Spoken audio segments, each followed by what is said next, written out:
No último vídeo, nós trabalhamos com a regressão linear e aprendemos que o método Enter, ou aquela forma de fazer a regressão que simplesmente você vai em Regression, regressão linear, seleciona a sua variável dependente, que neste caso aqui seria a abertura, e os seus fatores preditivos, que neste caso aqui então, nós colocamos o nível de busca de palavras-chave no Google, e temos aqui diferentes palavras-chave como Instagram, Facebook, enfim. O nível de busca dessas palavras-chave em diferentes estados norte-americanos que são governados por republicanos ou democratas pode fornecer algum tipo de explicação em relação ao nível de abertura da população daquele estado, ou dos estados norte-americanos de forma geral. Então esse modelo tem aí um percentual de variância explicada, um p-valor que demonstra se as variáveis são significativas ou não, e uma estimativa de efeito beta, que nós podemos olhar aqui.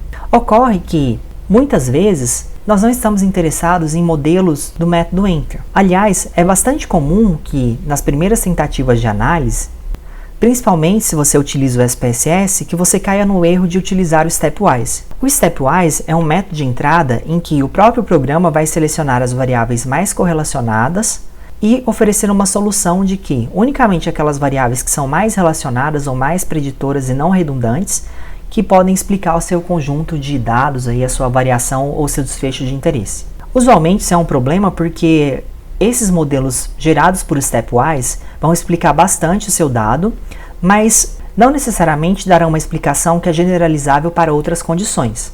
Por sorte, o Jamove não oferece esta opção, então você não vai cair no erro de gerar uma regressão linear do tipo Stepwise aqui, mas você poderá gerar outros tipos de modelos robustos que são igualmente interessantes. Essa forma de simplesmente inserir as variáveis e todas elas serem lançadas em um único bloco, como você pode verificar aqui em Model Builder, é chamado de método Enter. Então eu seleciono todos os preditores e eles são automaticamente lançados aqui em um único modelo. No entanto, tem formas mais robustas de fazer uma regressão, que pode se aplicar tanto à regressão logística quanto à linear. Neste caso estamos trabalhando com a regressão linear, então seguimos aqui no nosso exemplo. Eventualmente, nós queremos ir adicionando variáveis ou retirando variáveis em blocos distintos. O método de adição de variáveis, chamado de regressão forward, ou o método que nós vamos retirando variáveis, que é o método reward, nós vamos então adicionando ou retirando variáveis de acordo com uma hierarquia de importância teórica ou empírica própria do problema que nós queremos resolver. Vamos fazer o seguinte. Vamos tirar todas essas variáveis aqui que estão no primeiro bloco, então para isso nós selecionamos aqui cada uma delas. Vamos retirando aqui. E você verifica então que nós temos as variáveis que estão aqui disponíveis para análise, mas não estão nos modelos ainda, elas vão sair aqui, logo o modelo atualize. Agora que o modelo está atualizado, vamos pensar o seguinte. Nós queremos explicar o nível de abertura da personalidade dos estados norte-americanos, e a abertura é uma coisa criativa, aberta, voltada a novas ideias, enfim.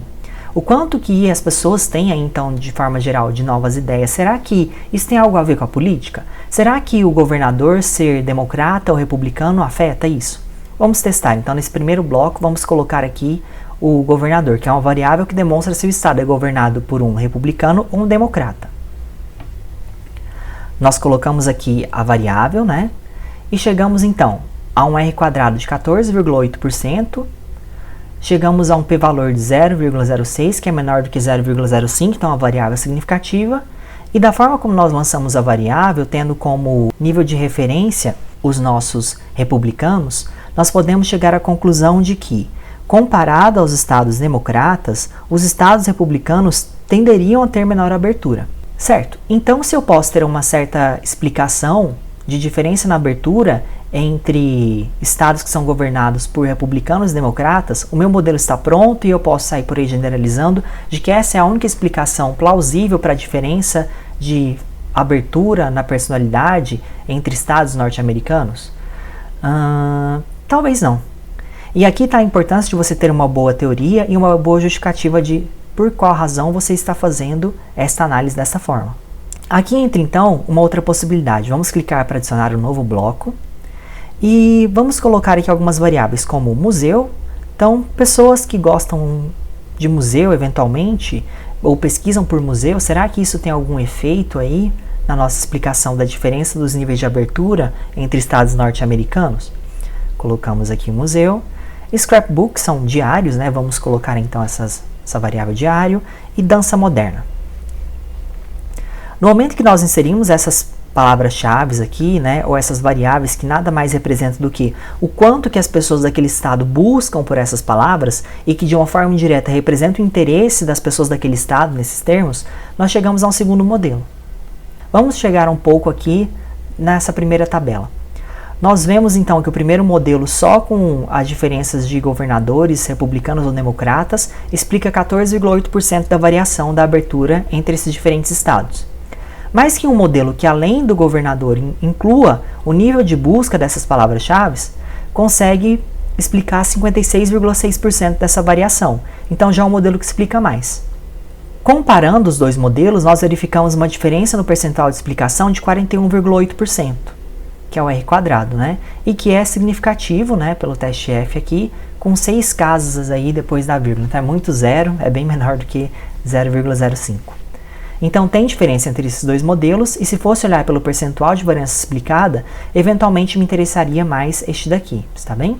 Para você ter acesso a essa estimativa de variância explicada pelo R², você vai verificar aqui, olha, em Model Fit, e pode marcar aqui as opções, inclusive nós podemos pedir a opção do R² ajustado. E aí aparece um valor robusto, também um pouquinho menor, já que ele tira algumas partes da variável que está inflacionando, né, o nosso dado aqui, mas é uma estimativa mais confiável, e de qualquer forma, o segundo modelo tem 52,5% de variância explicada, comparado ao primeiro que tem 12,9%, certo? Vamos agora fazer uma comparação dos dois modelos, e pensar teoricamente sobre eles. O primeiro modelo, ele apresentava que a diferença entre republicanos e democratas, ou se o estado é governado por um republicano ou um democrata, é algo significativo, né? De alguma forma que, quando os estados são governados por democratas, o nível de abertura seria maior do que aqueles governados por republicanos, onde seria menor. Ou que quando nós temos ali um governador democrata, o nível de abertura tenderia a ser maior. Quando nós temos um governador republicano, o nível de abertura daquele estado tenderia a ser menor. Mas será que essa é uma boa explicação teórica para essas diferenças? Vejam. Será que, na verdade, as pessoas já não têm algum tipo de personalidade ou de ideias e de valores e que isso influencia a escolha política delas e que os governadores, portanto, seriam um reflexo dos interesses da população e não necessariamente algo que dirige como o nível de abertura ou como o nível da personalidade dessas pessoas se comporta?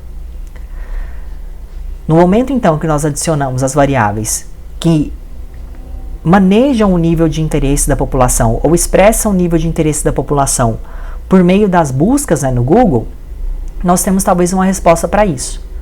Veja que aqui no segundo modelo, a variável governador, se é republicano ou democrata, não é nada significativo.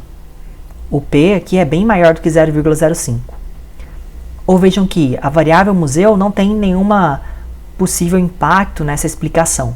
Também é uma variável não significativa, bem maior do que 0,05. No entanto, o nível de busca por diários ou por dança moderna tem uma relação sim com a explicação da variável abertura. Vejam que a variável Scrapbook, que é diário, ela tem uma relação negativa e tem um p-valor bem significativo, várias casas decimais, 5 casas decimais aí, né, depois do zero. Então, menor que 0,05. Então, que quanto menor o interesse em diários, maior a abertura dessas pessoas. Já a variável dança moderna, ou seja, quanto mais as pessoas se interessam em busca por dança moderna, maior é o nível de abertura desse estado, de alguma forma. É significativo também, aí 4 casas decimais depois da vírgula, né, bem menor do que 0,05. Então sim, nós podemos falar que, comparando os dois modelos, ou pensando teoricamente eles, que o que talvez reflete o nível de abertura do estado tenha um pouco mais a ver, ou seja, um pouco mais proximal os interesses das pessoas na busca do que o tipo de governo. Eventualmente, nem o nível de interesse das pessoas nessas buscas explicam a personalidade. A personalidade pode ser explicada por outros aspectos constituintes da vida social ou de aspectos biológicos, enfim, depende de como você vai considerar aí a sua possível explicação dos fatores de personalidade na população. Mas o que ocorre é que, quando nós estamos criando um modelo de regressão, nós estamos fazendo fotos mais ou menos complexas e que, à medida que nós colocamos estimadores mais próximos ou que façam mais sentido, se eles estão numa mesma foto, é possível que nós podemos então desconfundir as variáveis, né? Retirar aqui algo que não é significativo, atribuições incorretas então são excluídas de alguma forma, e o modelo se torna mais robusto ao explicar com aqueles fatores que são realmente explicativos ou importantes para aquilo que nós interessamos prever. Eu poderia eventualmente colocar aqui um outro bloco e inserir, por exemplo, a variável Instagram. O nível de busca, né, do Instagram no Google, será que isso interessa? E aí teríamos um terceiro modelo que aqui, quando concluir essa atualização da análise, vai apresentar um novo R quadrado, um R quadrado ajustado diferente. Aparecerá aqui também uma nova possibilidade de comparação desse modelo, não só do modelo 1 com 2, mas do modelo 2 com 3, que terá aqui então a sua diferença, né, no R quadrado. Vejam aqui então os estimadores que foram recalculados. E eu teria aqui os coeficientes para cada um dos modelos. No modelo 3, que agora inclui o Instagram, o modelo 2 e o modelo 1. E para cada um desses modelos eu tenho que fazer as inspeções e ir pensando teoricamente, né, o quanto que me interessa, o quanto que de fato é suportado empiricamente, teoricamente e para o problema que eu busco solucionar. O que eu quero trazer aqui para vocês é que os modelos de regressão, ainda que sejam flexíveis e interessantes, eles não são uma terra sem regra, está bem? Você precisa pensar sobre o que você está fazendo para conseguir um maior impacto daquilo que você procura apresentar. Eles são analogias de realidade por meio de fotos que você coloca para poder dizer: isso aqui importa, isso não importa, vamos investir nisso, não vamos investir naquilo. Ah, isso aqui está mais próximo do que aquele outro fator. Enfim, tudo isso que você vai acrescentando ou retirando, você tem que ter uma lógica por trás para poder respaldar a sua decisão. Está bem?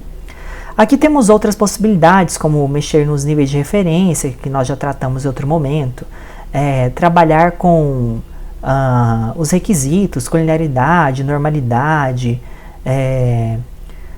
podemos pedir mais índices de ajuste, podemos trabalhar aqui com as nossas estimativas, está bem?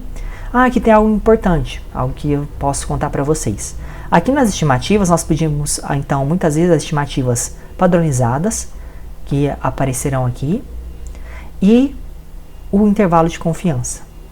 Quando nós pedimos as estimativas padronizadas, fica mais fácil comparar em função de uma métrica padronizada, em quantidade de desvio padrão, assim, de alguma forma, em vez de pensar aqui em relação ao score bruto, de alguma forma, ou como nós coletamos as variáveis, tá? Então, este seria aqui o beta mesmo, aquele na letra grega, e aqui então seria o B, aquele que não é a letra grega, aquele que usualmente em outros programas aparece como a letra latina mesmo, tá? Então, na hora de reportar, eventualmente você vai utilizar este daqui, e ele é um pouco mais comparável ou mais fácil de interpretar. Os níveis de intervalo de confiança você pode inspecionar aqui também, ele é em relação à estimativa padronizada. E temos também aqui as médias marginais, que são gráficos que você pode criar para facilitar compreender um pouco. Não entraremos aqui agora, mas essas são as possibilidades de se utilizar a regressão hierárquica dentro do Jamove. Seguimos com o assunto em um próximo vídeo.